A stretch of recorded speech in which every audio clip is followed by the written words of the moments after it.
Hello guys, আসসালামু আলাইকুম। আমি আজকে আপনাদেরকে একটা উপকারী টিপস দিব। যদি আপনারা মানেন উপকৃত হবেন, আর যদি না মানেন সেটা আপনাদের ব্যাপার। আমি যেটাতে উপকার পাই সেটাই আপনাদের সাথে একটু শেয়ার করার চেষ্টা করি।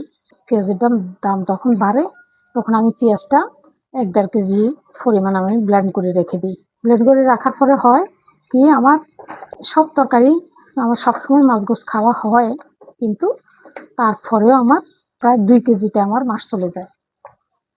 ব্লেন্ড করা পেঁয়াজটা কাটা পেঁয়াজের চাইতে বাটা পেঁয়াজটা কিন্তু খুবই কম লাগে তরকারিতে।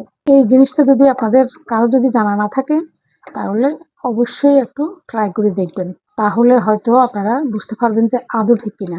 বাটা পেঁয়াজটা কিন্তু বেশি দিলে তরকারির ঝোলটা খুব বেশি ঘন হয়। তা আমি সেই ঘন তরকারির ঝোলটা অবশ্য আমার পছন্দ না, আমি ঘন তরকারির ঝোল খুব একটা ঘন খাই না। তো সেই কারণেই পেঁয়াজটা খুবই কম দিতে হয়, বাটা পেঁয়াজটা বিশেষ করে।